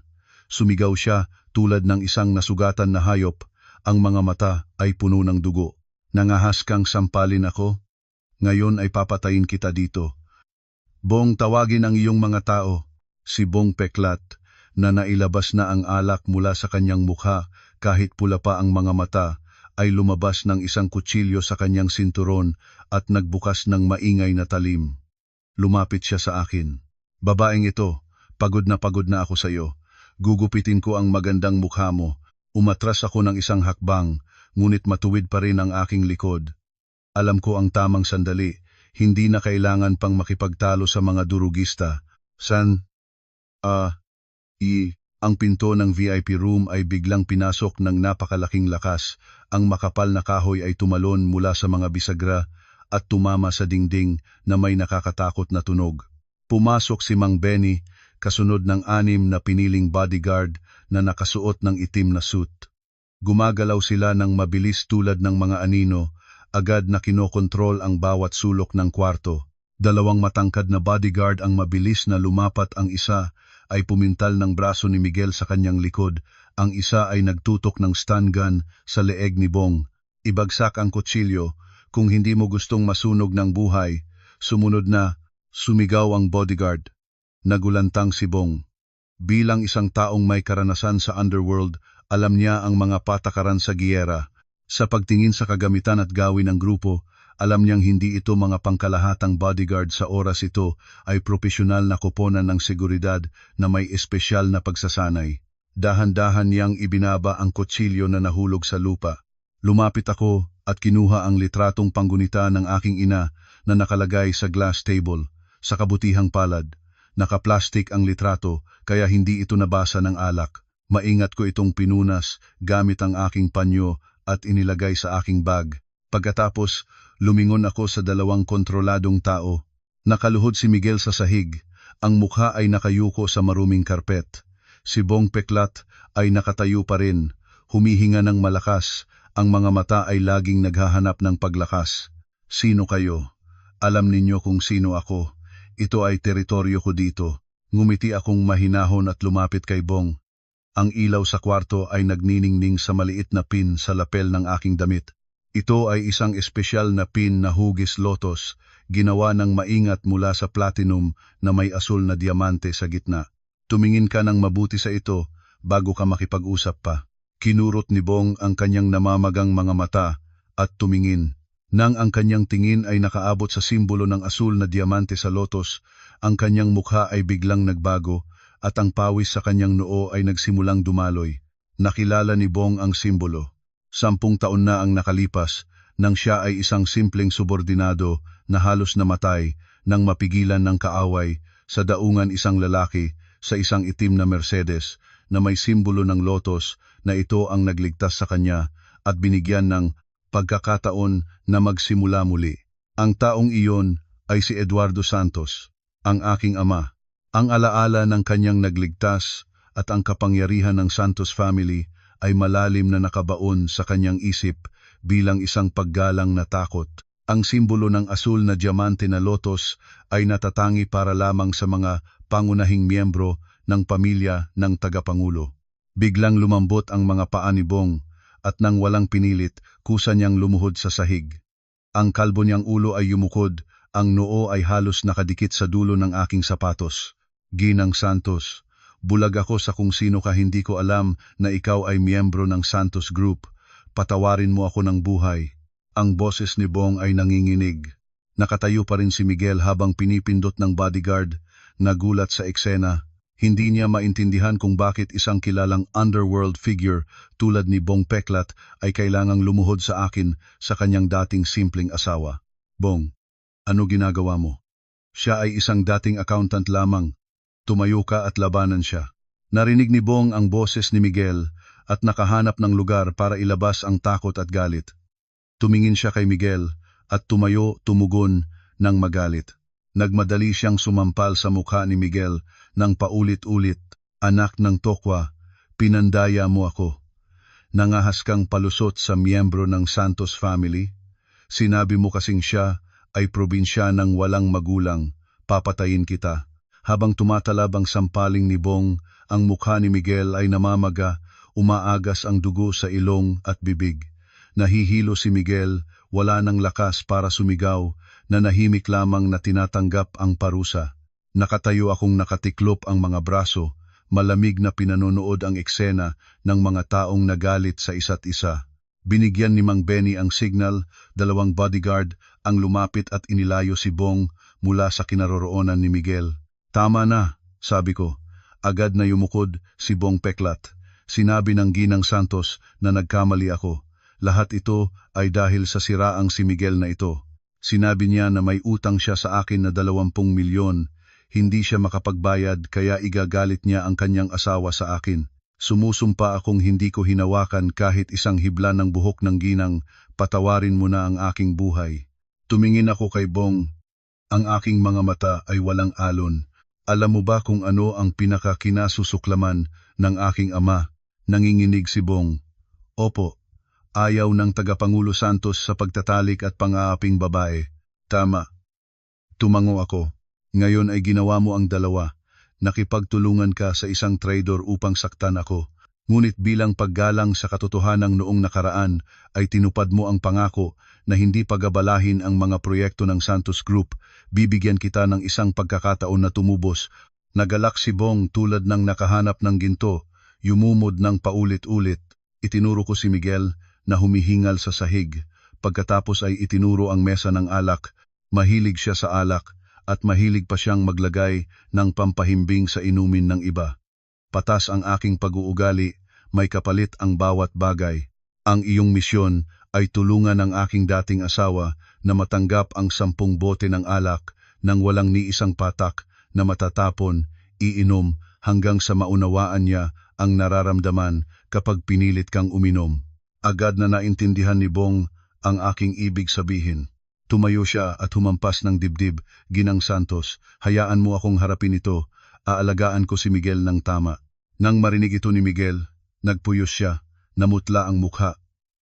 10 bote ng alak, kung lamon ito ng buo. Mamamatay siya doon mula sa alcohol overdose. Nagsumamo siya. Maria, huwag mo itong gawin. Mamamatay ako. Alam ko na ang aking pagkakamali. Patawarin mo na ako. Hindi ko na siya tiningnan muli. Mang Benny, umalis na tayo. Maingay dito. Opo, Ginang. Lumakad ako palabas. Iniwan ang tumatalab na boses ni Miguel sa likod at ang utos ni Bong na inisyalibo na ang kanyang ginagawa. Umupo ako sa kotse. Ang Mercedes ay mahinahon na bumagtas sa mga kalye ng lungsod sa gabi na puno ng ilaw. Ngunit ang aking isip ay nananatili sa huling imahe sa kwarto 30. Kahit lumayo na ako, alam ko kung ano ang nangyayari doon. Hindi ako nararamdamang nasiyahan, maramdaman ko lamang ang isang kawalang laman at lamig. Ang parusa ay kinakailangan, ngunit isa rin itong masakit na katapusan para sa isang relasyon na minsan ay pinahahalagahan ko. Sa Karaoke King, isinasagawa ni Bong ang aking utos ng ganap. Alam niyang ito lamang ang paraan para mapanatili ang kanyang buhay at posisyon dito sa Maynila. Ang pakikipagsalungatan sa Santos Group ay katumbas ng pagpirma ng sariling hatol. Pinanatili ni Miguel ng 2 tauhan ni Bong nang mahigpit at pinilit na maupo ng tuwid sa sofa. Sa harap niya ay 10 bote ng malakas na alak na nakahanay. Inalis na ang mga takip, ang amoy ng alkohol ay malakas. Halika, kaibigan. Uminom para ma-relax. Kinuha ni Bong ang unang bote, hinatak ang buhok ni Miguel pabalik at diretsyo na ipinainom sa bibig nito. Oh, nabutas si Miguel. Ang alak ay pumasok sa lalamunan at ilong na nagdulot ng matinding pag-ubo. Ngunit hindi huminto si Bong. Pinigil niya ang dalawang pisngi ni Miguel at pinilit itong lunukin. Ang maapoy na likido ay nasusunog sa kanyang tiyan. Sa unang bote, nagsimulang makulimlim si Miguel. Nagsusuka. Ang likido ng tiyan ay lumabas kasama ang amoy ng alak na lumikha ng nakakasuklam na tanawin. Huwag masayang ang mahal na alak. Ngumiti ng may panunuya si Bong, kumuha ng ikalawang bote. Inudyukan ni Bong ang kanyang mga tauhan na paganahin si Miguel at ipinagpatuloy ang pagbubuhos ng ikalawa pagkatapos ang ikatlo. Nagpumilit si Miguel ng walang pag-asa, ngunit ang lakas ng isang lasing at malupit na tao ay hindi makakagalaw sa mga profesional na giyanghu. Umiyak siya, ang mga luha at alak ay magkahalong dumadaloy sa kanyang basang balabal. Maria, patawarin mo ako, nagkamali na ako. Ang pag-angal ni Miguel sa delirium ngunit walang nakikinig at walang nagmamalasakit. Sa ikalimang bote, si Miguel ay ganap ng nanlambot. Lumalabo na siya, ang kanyang katawan ay kumikisig, ang mga mata ay nakulubot, nagbubula ang bibig. Ang kanyang tiyan ay punang-puno na, hindi na kayang tumanggap pa ng kahit ano. Tumigil si Bong, inoobserbahan ang sitwasyon, alam niya, kung ituloy pa, mamamatay si Miguel doon, at ang pagkamatay sa lugar na ito ay malaking problema. At higit sa lahat, hindi nag-utos si Maria ng pagpapamatay, gusto niyang matandaan ng Miguel nito ng panghabang buhay. Sige na, hayaan mo na siyang sumuka at tawagan ng ambulansiya. Bitaw ng mga tauhan sa kanya, bumagsak si Miguel sa sahig, nawalan ng malay. Sa isang oras pagkatapos, sa malapit na ospital, ang tunog ng siren ng ambulansiya ay pumunit sa katahimikan ng gabi. Dinala si Miguel sa emergency room sa kritikal na kalagayan, talamak na alcohol poisoning, pagdurugo ng tiyan. Ang mga doktor at nurse ay nag-apurhahan at ang tunog ng mga makina ay paulit-ulit na narinig. Sa labas ng koridor ng ospital, walang ni isang kamag-anak. Si Doña Carmen at Hana ay nananatili sa kanilang maruming rental room, walang naririnig na balita, walang kuryente ang telepono. Si Lovely ay matagal nang nakaalis, naghahanap ng bagong tagapagtanggol. Nag-iisang si Miguel sa pagitan ng buhay at kamatayan, nagbabayad para sa kanyang kasakiman at kasamaan. Nang sumikat ang araw kinabukasan, nang mag-ula na ang liwanag sa pinto ng silid sa ospital, nagising si Miguel. Ang kanyang ulo ay tulad ng pinagtatampaluhan, ang lalamunan ay nasusunog, ang tiyan ay pumuputol-putol. Tumingin siya sa puting kisame, amoy ng disinfectant ang bumugso sa kanyang ilong. Buhay pa siya, ngunit alam niya na ang buhay niya mula ngayon ay mas masakit pa sa kamatayan. Nandaya siya sa mundo ng underworld at sa Santos Group. Nawala na sa kanya ang lahat, pamilya, trabaho, karangalan at kalusugan. Nakahiga sa ospital bed, ang mga luha ni Miguel ay dumausdos sa unan. Ngunit hindi iyon luha ng pagsisisi, ito ay luha ng kawalan ng kakayahan at takot sa harap ng madilim na kinabukasan na naghihintay. Ang kapaligiran sa ika-4 na palapag, kung saan matatagpuan ang pulong ng Board of Directors, ay puno ng tensyon at pagkamaingat. Ngayon ang araw na opisyal na akong ipinakilala bilang Executive Vice President, ang taong may tunay na kapangyarihan sa lugar ng aking ama na nagpagamot sa ibang bansa. Pumasok ako sa pulong na silid. Ang tunog ng aking high heels ay regular na umalingaw-ngaw sa marmol na sahig. Nakasuot ako ng puting bespoke na suit, nakatali ng maayos ang buhok, nagpapakita ng kapangyarihan at kalamigan. Wala na ang bakas ng dating mapagpakumbabang manugang. Ngayon ako ang babaeng taga-Maynila ng negosyong mundo. Lahat ng 15 miyembro ng board at mga executive director ay tumayo at yumukod nang pumasok ako. Umupo ako sa pinuno ng talahanayan na upuan. Ang aking tingin ay lumipat sa mga bihasang mukha sa mundo ng negosyo. Maupo na kayo. Pagkatapos, makinig ng maikling ulat ng kondisyon ng kumpanya, dahan-dahan kong tinapik ang mesa, nagbibigay signal na simulan ang pangunahing nilalaman na nais kong ipahayag. Mayroon akong isang mahalagang desisyon ngayon tungkol sa paglilinis ng kapaligiran ng negosyo ng kumpanya at mga kasosyo nito. Mabilis na pinagkalat ng aking sekretarya ang isang makapal na pakete ng dokumento. Ito ay isang komprehensibong freeze order laban sa Reyes Construction at Tristan Miguel Reyes. Malinaw kong inanunsyo. Hinukay ng mga miyembro ang mga dokumento. Ang tunog ng papel ay mariing narinig doon, ay detalyadong nakalista ang mga paglabag ni Miguel, pag-iwas sa buwis, pag-ubos ng kalidad ng materyales, pagtatago ng kita, at lalo na ang mabigat na paglabag sa etika ng negosyo. Patuloy ako na matatag ang tono. Mula sa sandaling ito, permanenteng titigil ang Santos Group sa lahat ng kooperasyon kay Reyes Construction. Hindi lamang iyon, humihingi ako ng abiso sa Construction Association at lahat ng kasosyong bangko, anumang ahensya na nagbibigay ng kapital, materyales o nakikipagtulungan sa Reyes Construction ay maituturing na taliwas sa interes ng Santos Group. Kaagad naming puputulin ang relasyon sa naturang ahensya. Ito ay isang terminal na blow sa mundo ng konstruksyon at real estate. Ang anino ng Santos Group ay bumabalot sa lahat. Ang salita ng Santos Group ay batas. Sa sandaling mapasok sa aming blacklist, si Miguel ay walang paraan ng kaligtasan.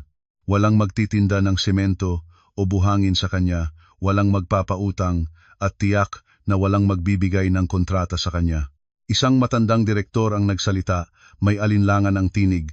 Ginang Vice President, hindi ba ito masyadong matibay? Kahit papaano siya ang dating asawa ninyo.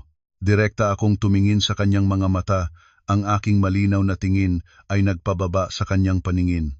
Sa negosyo, walang lugar para sa personal na damdamin.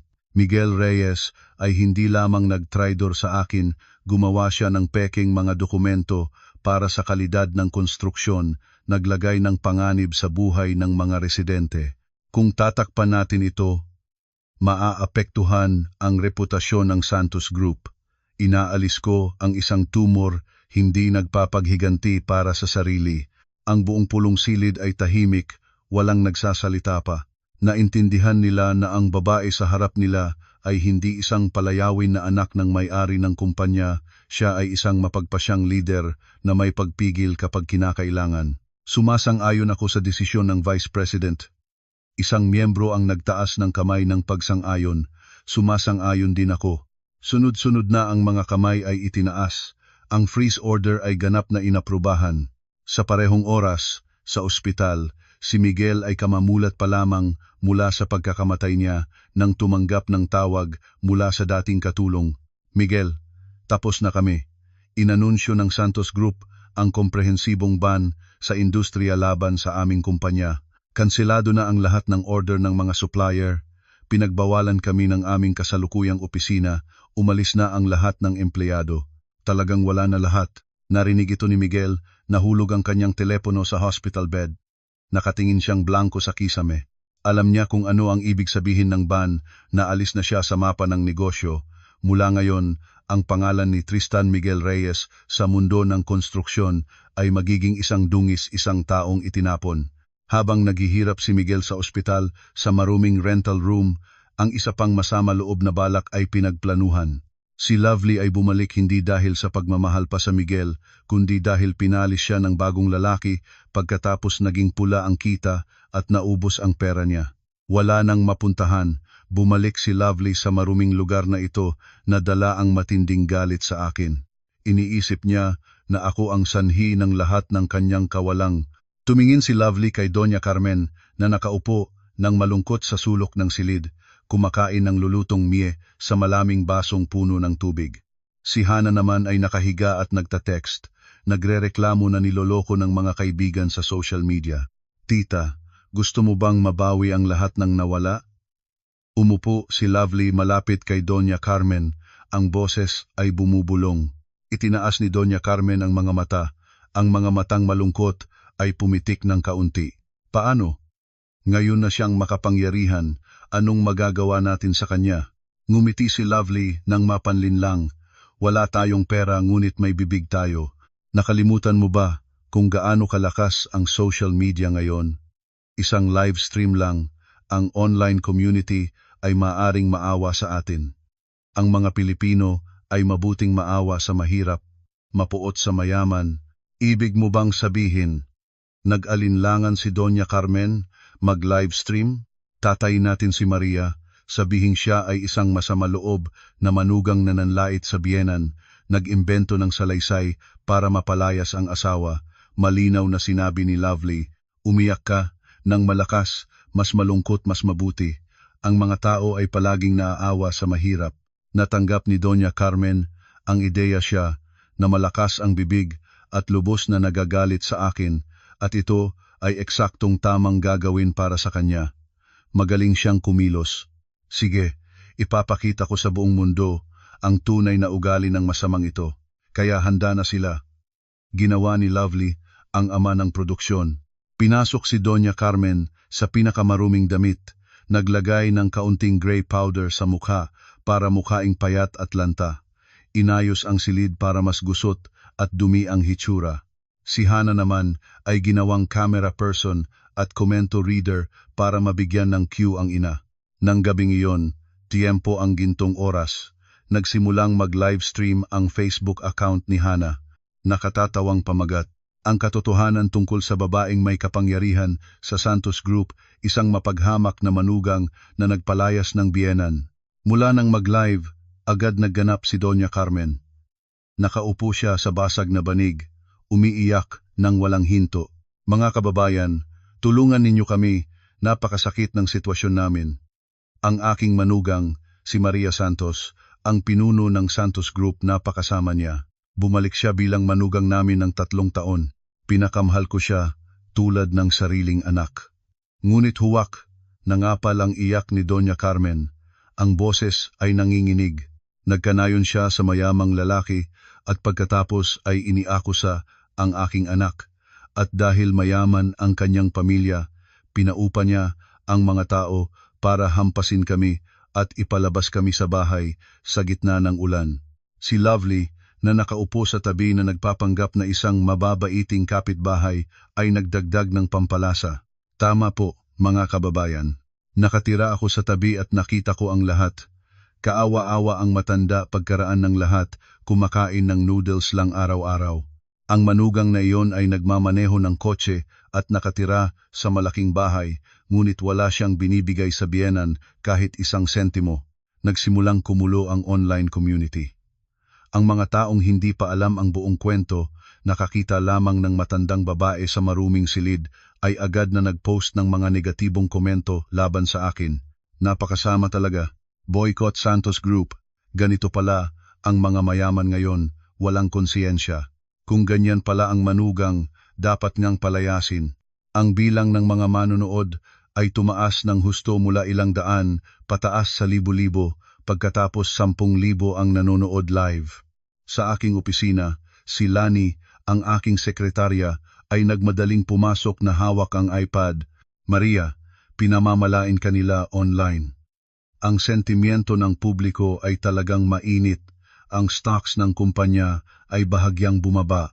Kailangan ba naming i-report para matanggal ang livestream? Tumingin ako kay Doña Carmen na kumikilos sa screen. Ang aking mukha ay hindi nagbago. Dahan-dahan akong uminom ng tsaa, ngumiti ng malamig. Hindi na kailangan tanggalin. Hayaan silang ipagpatuloy ang kanilang dula. Habang mas mataas ng umakyat, mas masakit ang pagbagsak. Buksan mo ang aking drawer, ihanda ang press conference bukas ng umaga. Panahon ng ilabas ang mga ebidensyang hindi nila kayang pabulaanan. Nang sumunod na umaga, ang langit ng Metro Manila ay malinaw at bughaw. Sa malaking bulwagan ng Santos Group, daan-daang journalist mula sa iba't ibang press at TV networks ay nagtipon. Pagkatapos ng gabi ng livestream na pag-aasar ni Doña Carmen laban sa akin, ang Santos Group at ang aking pamilya ay nasa tuktok ng media attention, puno ng matitingkad na akusasyon. Lumabas ako sa entablado sa isang itim-asul na bespoke suit na may kapangyarihan, kalmado ang hitsura ng kakaiba. Sa ibaba, ang mga flash ng mga kamera ay kumikislap ng walang tigil at ang ingay ng mga journalist na nagtatanong tungkol sa mapaghamak na manugang ay hindi humihinto. Pinindot ko ang remote control. Ang malaking LED screen sa likod ay biglang lumitaw. Mga kababayan at kinatawan ng press, nagsalita ng humigit kumulang, ang boses ko ay malinaw at umaalingaw-ngaw sa buong bulwagan. Nang kagabi, Ang pamilya ni Doña Carmen ay nagkaroon ng isang live stream para ibahagi ang kanilang mga pasakit.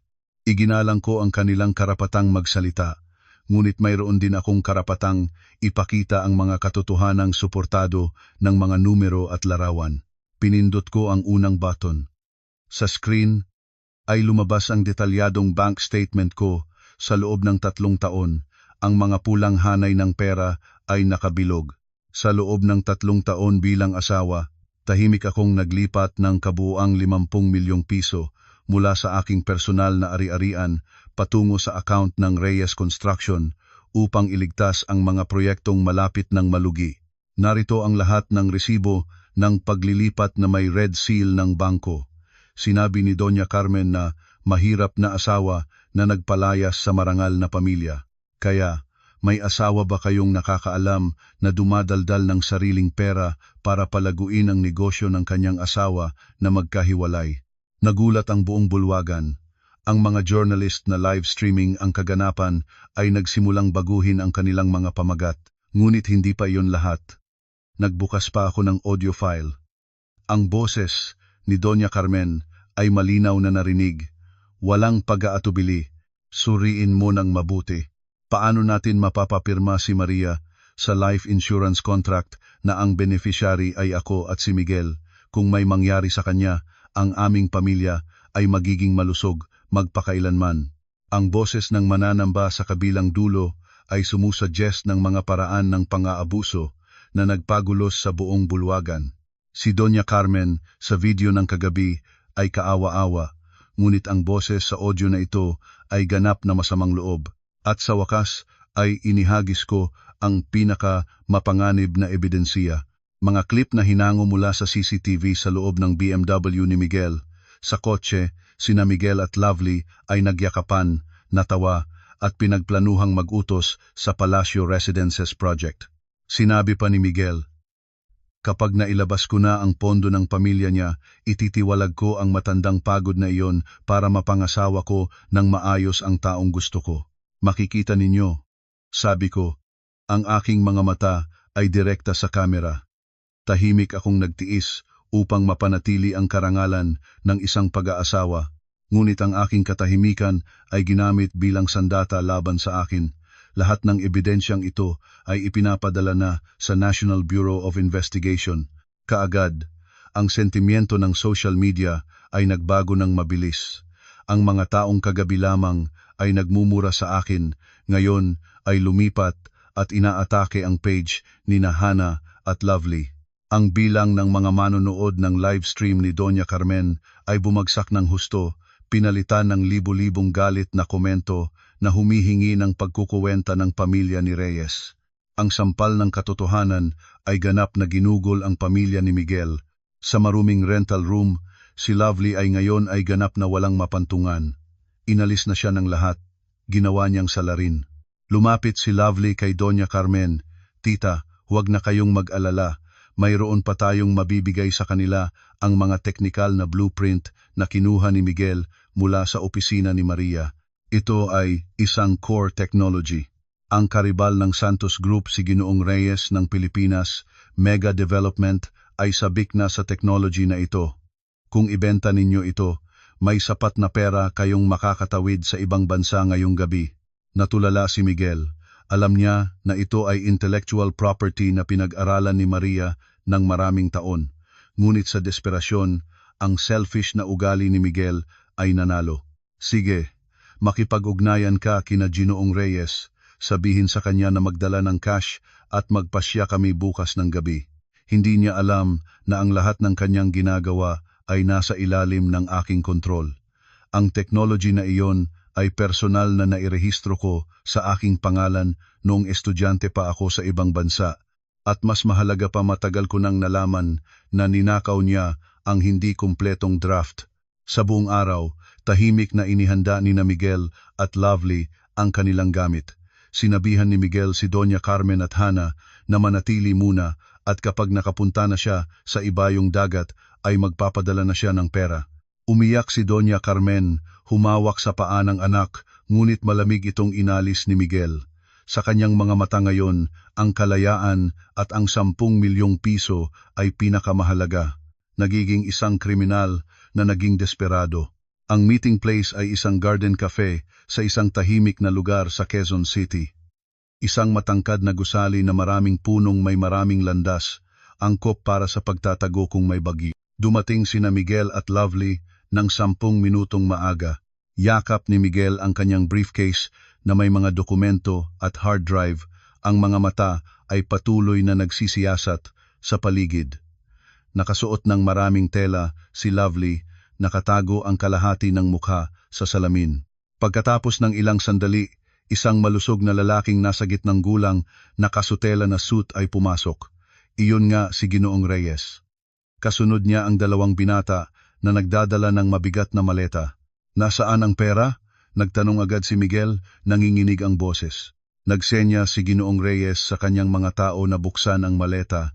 Ang mga makakapal na bahagi ng 500 pisong nota ay nakapuesto, kumikislap ang mga mata ni Miguel. Nasaan ang mga dokumento? Nagtanong si Ginoong Reyes. Itinaboy ni Miguel ang briefcase patungo sa kanya. Sa sandaling hawak ng kamay niya ang mga dokumento mula sa mga palumpong sa paligid at sa pangunahing pintuan, 10 espesyalista ng NBI Economic Crimes kasama ang mga bodyguard ng Santos Group ay dumating. Lahat ay huwag gumalaw. Kami ay NBI. Kayo ay arestado sa pagnanakaw ng lihim ng negosyo at iligal na pagbebenta ng intellectual property. Ang malakas na utos ay narinig. Namuhay sina Miguel at Lovely sa takot. Nagmadali ring sumuko si Ginoong Reyes para pangalagaan ang kanyang reputasyon. Lumabas ako mula sa likod ng isang opisyal, tumingin kay Miguel ng may awa. Miguel Reyes, sa tingin mo ba ay hayaan kung kunin mo ng ganoon kadali ang mahalagang bagay na iyon? Ang technology na iyon ay nakapangalan sa batas sa aking pangalan. Ang ginawa mo ngayon ay sapat para sa 10 taon sa bilangguan. Sumigaw si Miguel, sinubukang lumayo, ngunit nahawakan na ng mga opisyal. Bitag, Maria, pinagsamantalahan mo ako, demonyo ka, kinakatulan kita. Susubukan ni Lovely na takas sa likod, ngunit siya ay nahawakan ni Mang Benny at ng koponan ng bodyguard malapit sa isang bus terminal kung saan plano niyang sumakay ng bus. Ang bitag ng langit ay maluwag, ngunit walang takas. Ang kanilang pagtataaksil at kasakiman ay humantong sa kanila sa katapusang nararapat. Ang tanawin ng pagkuha sa kanila ng ilulan sa sasakyang pangkulong sa ilalim ng madilaw na ilaw ng hardin ng kafe ay nagbigay sa akin ng paghinga ng ginhawa. Ang isang madilim na kabanata ng aking buhay ay isinara sa pamamagitan ng mismong iligal na mga hakbang ng taong dating tinatawag ko na asawa. Matapos mahuli si Miguel, ang kaso ay nakatuon ng malaki sa publiko, ngunit sa tulong ng isang grupo ng mahuhusay na abogadong kinuha ni Lovely gamit ang nakaimbak na pera, si Miguel ay nakalaya mula sa kulungan habang naghihintay ng kaso dahil sa kalusugang pang-isip na hindi matatag pagkatapos ng karaoke poisoning. Hindi siya bumalik sa rental room, siya ay lumihis tulad ng isang multo. Nang gabi ng iyon, nalaman na si Eduardo Santos, ang aking ama, ay lalabas sa charity gala ng mga negosyante sa isang hotel sa Makati. Tumimo si Miguel. Hiniram niya ang lumang suit at pumunta sa lugar, nagtago sa likod ng mga waiter. Nang kasama ng aking ama ang mga mataas na opisyal at elitista ng negosyo, biglang lumabas si Miguel at lumuhod ng mabilis sa gitna ng hall. Ang noo ay nagtatampo sa marmol. Tito Eduardo, lumuhod ako sa inyo. Alam ko na ang aking pagkakamali. Pakiusap po kayo na sabihin kay Maria na bawiin ang kaso para may bukas pa akong pag-asa. Manugang ninyo ako. Ang pag-iyak ni Miguel ay naghadlang sa buong selebrasyon. Ang mga mayamang panauhin ay nagmamasid at nagbubulungan. Ang aking ama, isang lalaki na may malakas na karakter at seryoso, ay tumingin kay Miguel nang may pagkasuklam tulad ng pagtingin sa isang kakaibang hayop.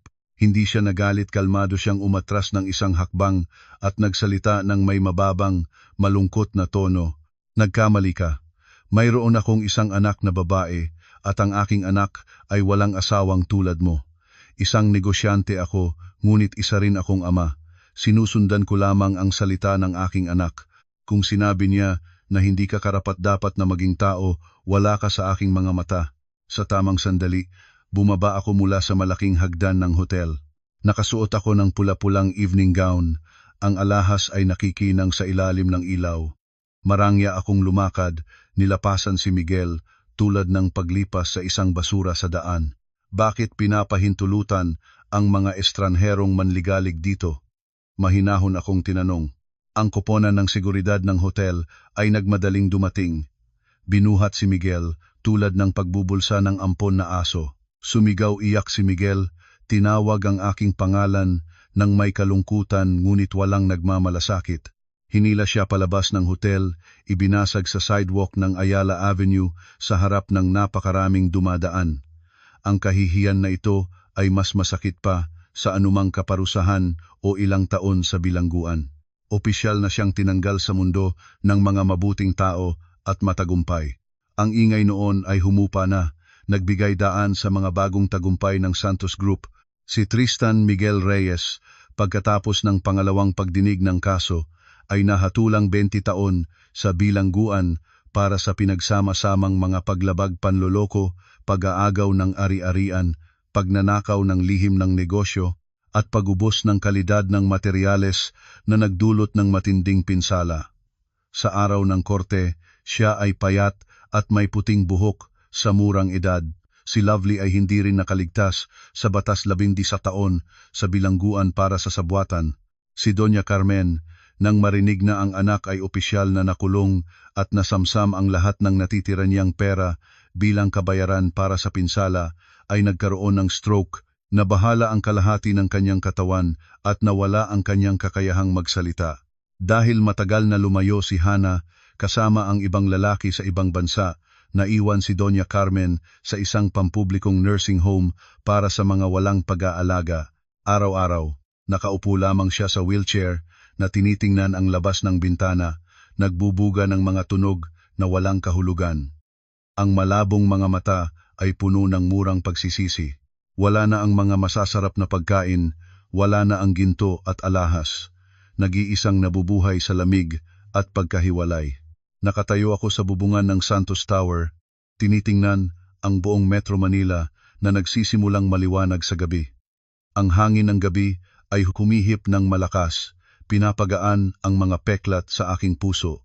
Lumapit si Mang Benny, mahinahon siyang yumukod. Ginang, handa na ang kotse para dalhin kayo sa award night ng Businesswoman of the Year. Ngumiti ako, isang ngiti na payapa at kumpiyansa. Tara na Mang Benny, marami pang magagandang bagay ang naghihintay sa harapan.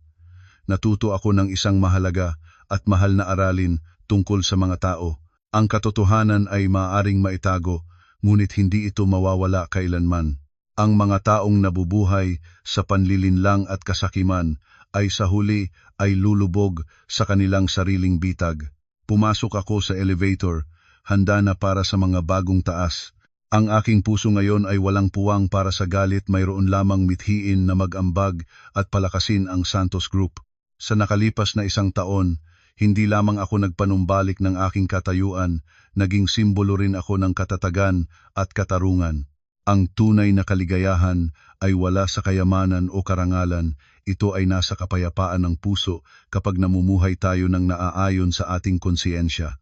Lumabas ako mula sa gusali, matangos ang ulo na lumalakad patungo sa mga nagniningning na ilaw ng entablado na naghihintay sa aking pangalan.